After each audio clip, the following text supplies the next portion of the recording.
Kinshasa sera désormais fortement sécurisée. Des policiers et militaires seront déployés dans tout le point chaud. L'annonce a été faite par le commissaire provincial de la police lors d'une causerie morale ce lundi 17 juin 2024. Mettre en exergue le besoin urgent de mener des actions pour restaurer et préserver la santé des terres, c'est ce que prône la Journée mondiale de lutte contre la désertification et la sécheresse célébrée cette année sous le thème « Unis pour les terres, notre patrimoine, notre avenir ».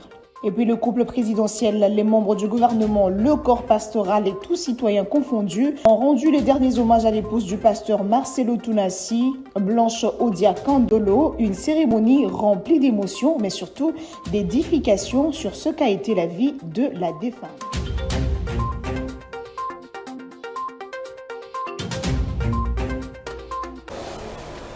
Merci de nous choisir pour vous informer. Madame, Monsieur, bonsoir et bienvenue à cette session d'information à la une de l'actualité. Des policiers et militaires seront renforcés dans tout le point chaud de Kinshasa. Ces nouvelles mesures viennent en appui aux équipes de patrouille mixte déjà opérationnelles.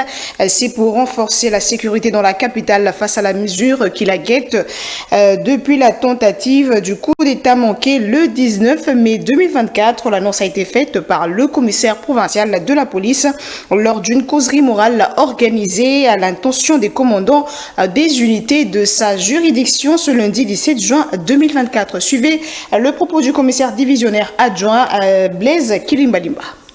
L'avantage, c'est porter plus haut, encore plus haut, le niveau d'alerte sécuritaire dans la ville de Kinshasa. Vous savez, les menaces qui nous guettent depuis le 19, cela a fallu qu'on puisse réfléchir autrement pour mener plus haut le niveau de cette alerte. Donc il s'agit des points chauds en sus des patrouilles mixtes, commissariat provincial, 14e région militaire et task force.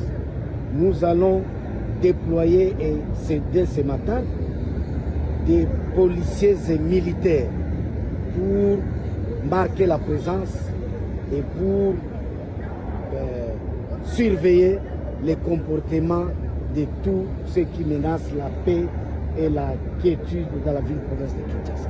Vous venez d'assister au premier briefing, le deuxième briefing est là, donc des codes vont être donnés pour que ceci soit respecté.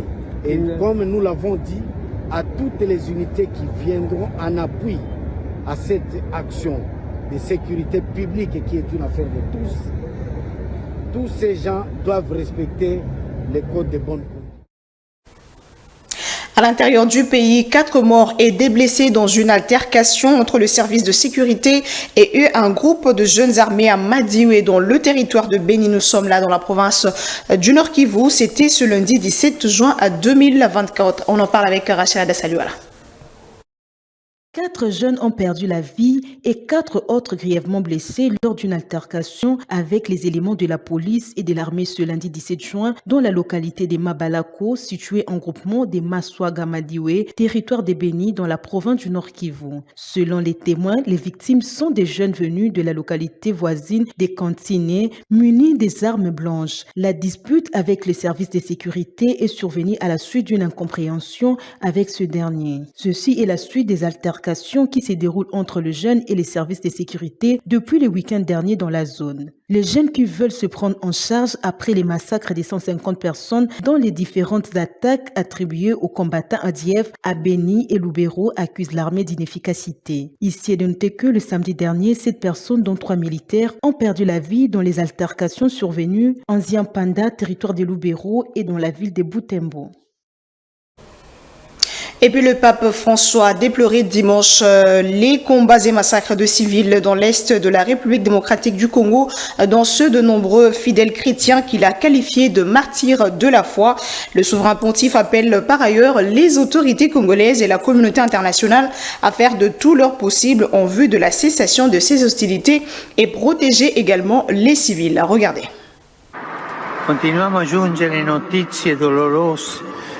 Il y a encore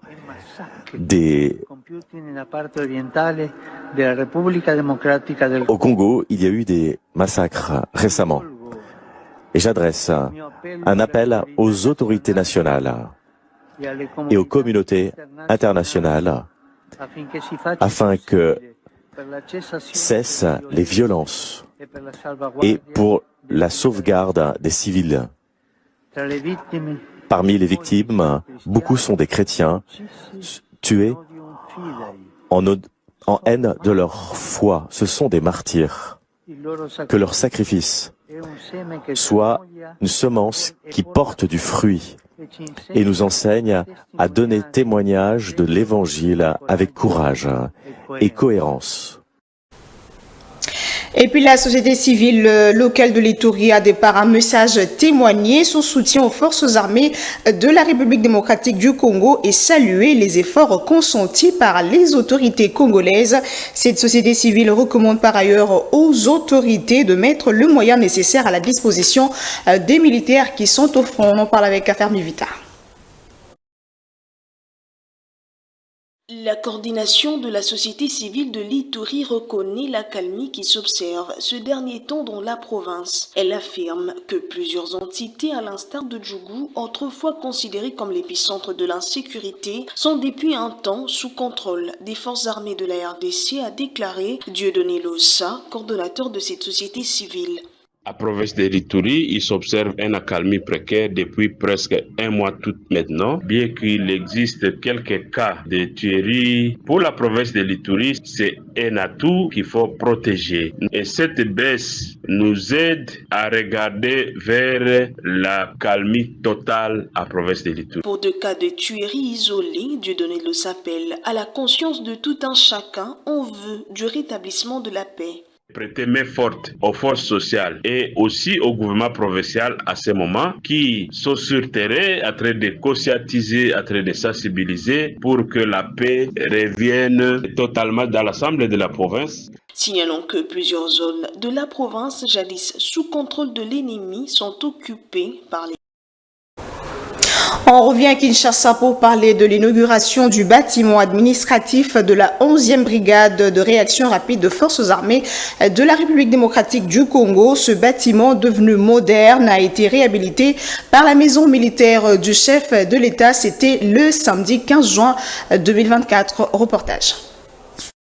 La 11e brigade de réaction rapide des forces armées de la RDC a désormais un nouveau bâtiment situé dans la commune de Maluku à Kinshasa. Ce bâtiment a été inauguré par le général-major Ngoma Germain, chef de département des opérations de la maison militaire du chef de l'État. Les clés de cet nouvel édifice ont été remises au colonel Jean Bovin, commandant en charge de l'administration et de la logistique de cette unité. En tout cas, les impressions, dans tout ce que je vis, il y a quand même quelque chose qui a été fait, qui n'existait pas dans les temps. Et aujourd'hui, nous vivons des réalités, les réalisations de la maison militaire. C'est une œuvre qui vient d'être réalisée. Et je sais que ce n'est pas première ou dernière, mais je crois qu'il y a une continuité. Du sein de la maison militaire, je crois que nous avons beaucoup de programmes. Je crois que nous avons eu à réhabiliter d'abord Kotakoli. Nous avons réhabilité Kitona, nous avons réhabilité le CI Moura. Et le projet suivant, je crois que ça sera Kamina et Lukusa. La volonté du chef, commandant suprême, est de faire de cette armée une fer de lance pour la défense de notre patrie. Un fer de lance pour dissuader nos ennemis. Donc c'est ça la position. Donc nous allons quitter les 10e, 8e et 9e places que nous occupons, nous devons être au sommet. Rappelons que la 11e brigade de réaction rapide s'occupe entre autres de la sécurisation de la ville de Kinshasa et joue un rôle important dans la lutte contre l'activisme des miliciens Mobondo. Signalons que la séance s'est clôturée par une visite guidée et une séance photo. Autre titre à présent, des mandats de plus d'une trentaine de suppléants de députés devenus ministres ou sénateurs ont été validés à l'Assemblée nationale. Ils siégeront à la Chambre basse du Parlement durant la législature de 2024-2028. Rachel Adassalio à la reportage. Plus d'une trentaine de suppléants ont vu le samedi 15 juin 2024 leur mandat être validé comme députés nationaux pour siéger à l'Assemblée nationale durant la législature 2024-2028. Il s'agit des suppléants des députés nationaux devenus membres du gouvernement souminois ou de ceux ayant opté pour les mandats des sénateurs. Ceci fait suite à l'approbation par l'Assemblée plénière du rapport de la commission spéciale chargée d'examiner les différents dossiers des suppléants. Il s'y est de noter que pour ceux qui ont opté pour leur mandat au niveau du Sénat, perdent définitivement leur siège au niveau de l'Assemblée nationale. Par contre, les élus qui ont fait leur entrée au gouvernement peuvent reprendre leur siège en cas du départ du gouvernement. Cette option est conforme aux dispositions de l'article 110 de la Constitution qui reconnaît la suspension du mandat et son recouvrement une fois qu'il n'y aura plus de fonctions incompatibles. Et puis l'émolument d'un député national ne peut être évalué à 5 000 $ américains tel qu'annoncé par le président de la Chambre basse du Parlement. C'est la déclaration de Florimond Mouteba, président de l'Observatoire de la dépense publique ODEP. Il faut plutôt parler de 9 000 $ américains et quand on y ajoute des intérêts, celui-ci est ramené à 21 000 voire 33 000 $ pour arriver à parler de 5 000 $ américains. Il faut procéder à un collectif budgétaire. On en parle avec Patrick Issobongue Sebokouma. La déclaration du président de l'Assemblée nationale faite lors de la clôture de la session de mars sur l'émolument d'un député national n'est pas restée sans réaction. Florimond Mouteba, président de l'Observatoire de la dépense publique ODEP, est allé, lui, dans la contradiction. Dans ses déclarations, Florimond Mouteba dit ceci. Comme nous l'avons dit précédemment, les émoluments des députés nationaux sont d'environ 9 000 $ et ceux des sénateurs atteignent 11 000 $. Les intérêts comprennent entre autres des frais spéciaux d'intervention et de recherche, ce qui permet notamment de payer les primes lors des commissions de contrôle. C'est ce qui fait grimper le salaire d'un député à 21 000 voire 31 000 $.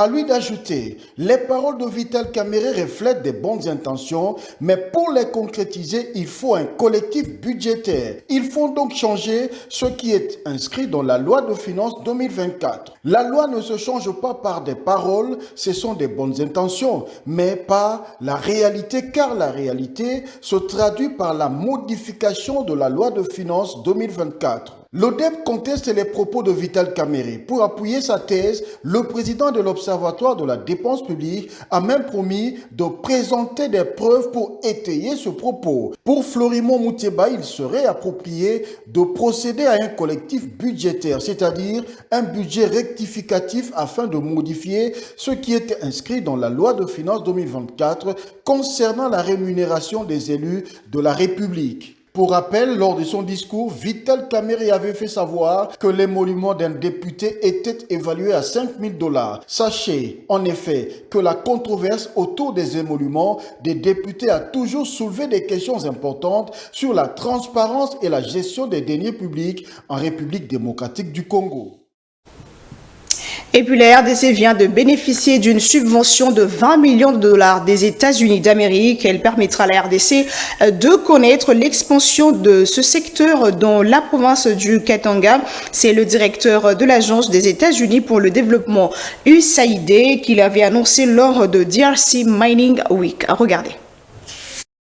Les efforts continus des États-Unis d'Amérique pour renforcer les relations économiques et promouvoir le développement durable repris dans le programme Commerce et Investissement en Afrique ATI Minerais Critiques payent. 20 millions de $ viennent d'être accordés à la RDC par l'intermédiaire de l'Agence des États-Unis pour le développement international USAID. Cette annonce a été faite lors de DRC Mining Week. Ce financement vise à soutenir l'expansion d'une usine locale spécialisée dans la transformation de cuivre et de cobalt, des minéraux essentiels pour l'économie mondiale et la transition énergétique. C'est Rock Metal qui bénéficiera de cette subvention. Elle est basée dans la région du Katanga, un pôle majeur de l'industrie minière en RDC. Ainsi, l'expansion de cette infrastructure reste cruciale pour augmenter la capacité de production et améliorer la qualité de minéraux transformés. Il faut noter sur le plan économique et social,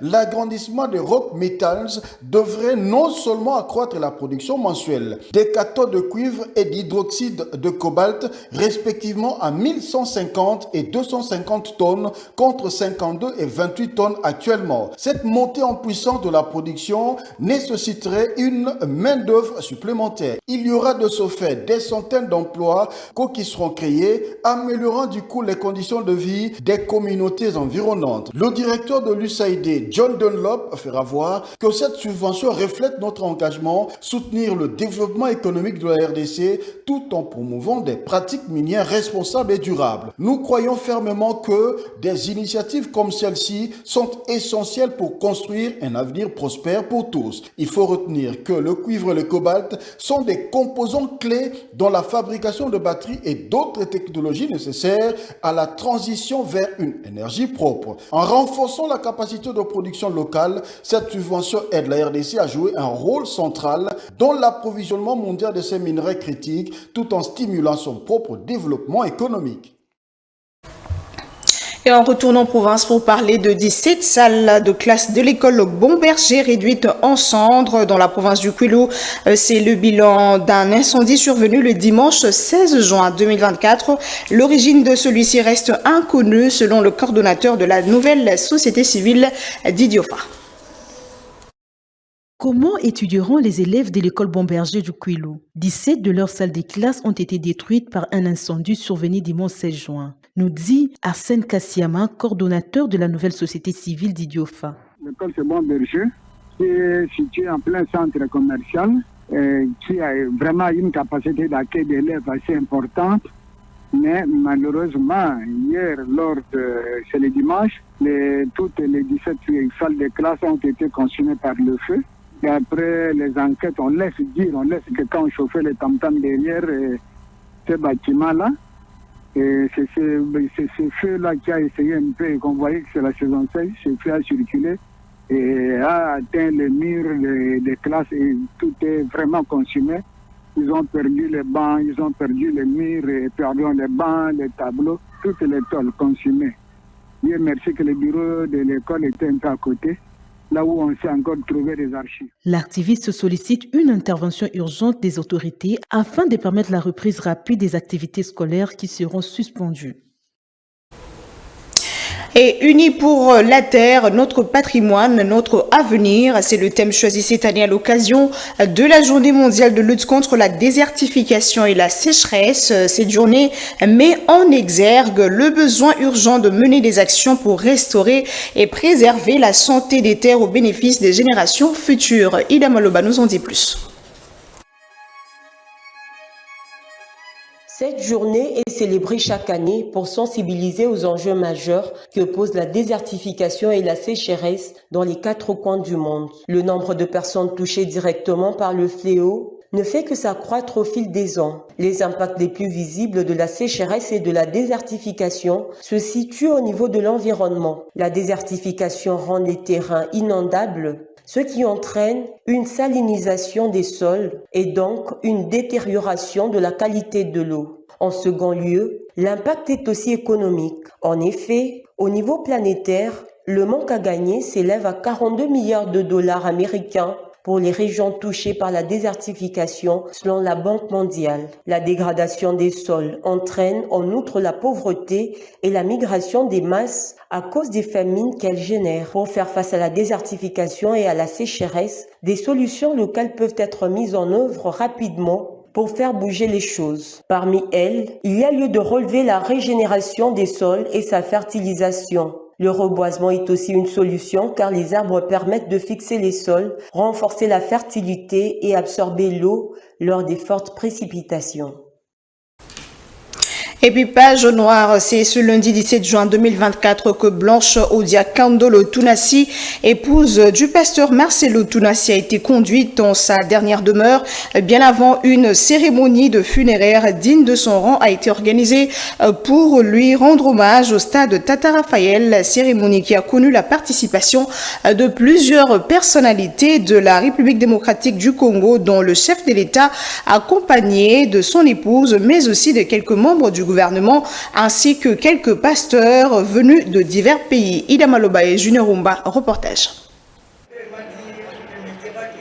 Rien qu'en voyant toutes ces personnes qui ont effectué le déplacement du stade Tata Raphaël pour rendre hommage à la servante de Dieu décédée, il y a lieu de déduire que Blanche Odian Tunasi était une femme pleine de bonté, aimable et sociale par-dessus tout. Blanche Tunasi a rejoint l'éternité, mais ses bonnes œuvres continuent à parler en sa faveur, comme pouvaient en témoigner les membres de sa famille et tout son entourage. Le témoignage le plus touchant et de celui qui était l'époux de la défunte, le pasteur Marcelo Tunasi. Celui-ci dit garder de son épouse l'image d'une femme exceptionnelle ayant abattu un travail de titan sur terre en un temps record. Blanche Odiang Tunasi restera pour lui un être irremplaçable.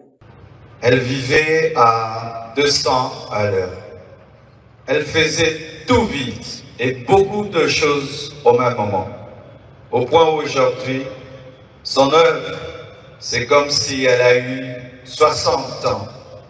Elle a fait beaucoup pour Dieu, pour moi et pour ses enfants. J'entends dire qu'il faut qu'on prie maintenant pour sa résurrection. Ne blessons pas deux fois les enfants. J'ai prié et j'ai prié. Dieu ressuscite les morts quand c'est sa volonté. Mais quand ce n'est pas sa volonté, Étienne ne ressuscite pas, mais Tabitha ressuscite. Blanche et Étienne. C'était son temps. Ce n'est pas un homme qui l'a tué. Ce n'est pas le diable qui l'a tué. Mais c'est le Seigneur qui l'a repris, car elle a achevé sa mission. L'Éternel a donné, l'Éternel a repris, que son nom soit loué. Puis s'en est suivi le dépôt des gerbes de fleurs qui s'est clôturé par celui du couple présidentiel. La place cédée par la suite à la levée du corps pour le cimetière de la nécropole où Blanche Tunasi reposera éternellement, signalant que la défunte laisse derrière elle un veuf et 4 orphelins, que son âme repose éternellement en paix.